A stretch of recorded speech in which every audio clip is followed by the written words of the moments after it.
Hi, this is Rhonda. This is my first video in a very long time, and I'm here to discuss um, a very important and alerting topic that's been spreading for the past couple of years, which is the lack of self worth.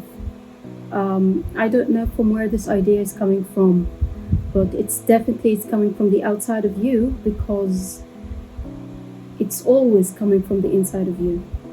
So if you allow such a negative impact on yourself, then it's definitely coming from the outside, not from the inside, because this is how human um, are assembled to have certain qualities and capabilities. And one of them is that you, by default, having a self-worth. But let me get into the details or the insight of that, okay? Self-worth is not a materialistic thing at all. It cannot be bought, cannot be seen, it cannot be felt, it cannot be heard, it cannot be smelled. It's a part of your character, okay? And it is the belief that you deserve everything that is beautiful in this life and this world. And not it means that you're better than others. No. It means that you deserve the best and others deserve the best. But I'm not talking about the others, I'm talking about you. Okay? So the very first thing is that you got to have this. And self-worth doesn't mean you have the best house, you have the best car, you have the best bags, outfits. No. It just means you find yourself very valuable human being. Okay? You deserve to go out. You deserve to eat in the best restaurants. You deserve to wear well. You deserve to have the best perfumes. You deserve to have friends. You deserve to be treated well and respectfully. You deserve to be able to talk, to smell, to hear, to pray, to see, to sense. It is from the gracious of God that you have antibodies that can protect you from any diseases. That this is how valuable you are. You deserve to get into the best college. You deserve a job opportunity. You deserve to have a house. You deserve to have a family. You deserve simply the best. You deserve to invest in yourself, invest in your character, well-being, go to the gym, eating well. You're worth all of these investments. Okay? You are worth all of that. I know others are around and can actually spot the drawbacks. That's what humans are good at, spotting faults. And very rarely who can spot the good and the bad. Okay? No, mostly people are capable of spotting the faults, and that's what they highlight in you. Okay? And I kid you not, those are the things that you already have discovered by yourself before anybody can tell you about them. But that doesn't mean that you don't deserve the good things. No, you do deserve the good things. Okay? And if you're here, I want to help you with a method that I found it extraordinarily helpful to me personally. And that method is used in the CBT. It's a type of therapy in psychology. And it helps you to get into the root of this thought that tells you that you're unworthy. Okay? Number one, and let it settle in, opinions and thoughts of yourselves are not facts. Let it sink in. Your opinion, your thoughts are not facts. They are based simply on previous experiences, whether they are good or bad, whether you settled well in emotionally in those situations or you didn't. Regardless, they are based on those past experiences.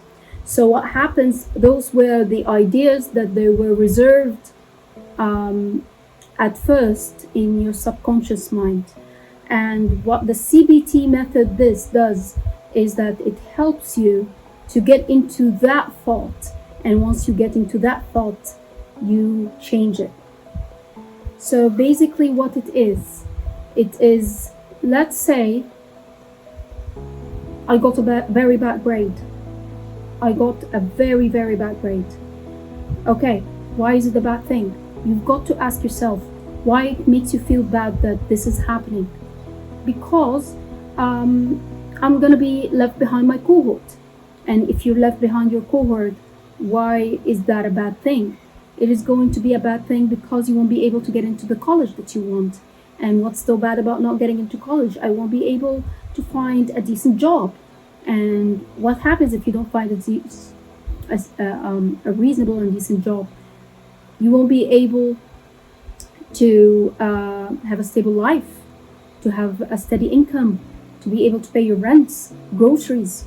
You won't be able to secure yourself medically. You won't be able to have a good life, basically. Okay, so you have associated failure with not being able to live well. Okay, and many people have failed and they were able to provide for themselves very, very decently. So this idea has to change. For example, we can get another thought of, I met someone and things are not working out. Why things are bad for you if things are not working out? It's not a person that fits your prescriptions. Because if that person doesn't find me attractive, then probably other people don't find me attractive as well. What has invested this idea in yourself that you're not attractive? You are, but you just need to find the right person. So how do we get into the root of this problem? You start asking yourself questions. Why you feel it's a bad thing? Because that means other people won't like me either. Why you think this is the bad thing? I'm going to end up alone. Why you're saying you're going to end up alone? Because nobody would want to take care of me. Why do you base your self-worth on the care of others on yourself or towards yourself? Caring should be coming from yourself first. And when people start to perceive it on you, oh my God, this person takes a good care of themselves. Oh, that person wears such a good outfit. This person is wearing a very nice perfume. When they see the way that you're taking care of yourself, they would want to add something to what you're doing to yourself. That's why when people take good care of themselves, when somebody likes them, they feel always that they are better than them.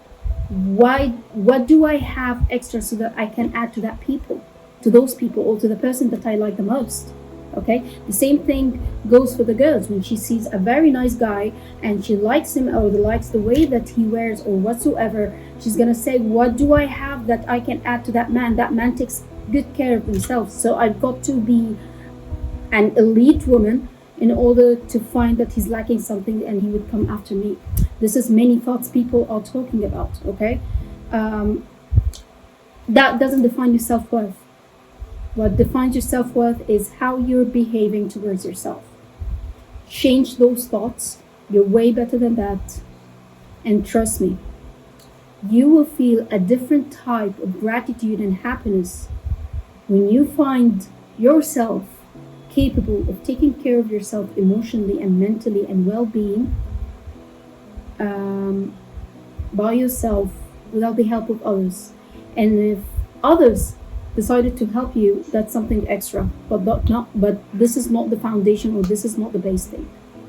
Okay, I hope this video was very beneficial to you. Please leave your comments and tell me what is one of the very root thoughts that makes you feel unworthy, and have you practiced this technique or not? Thank you.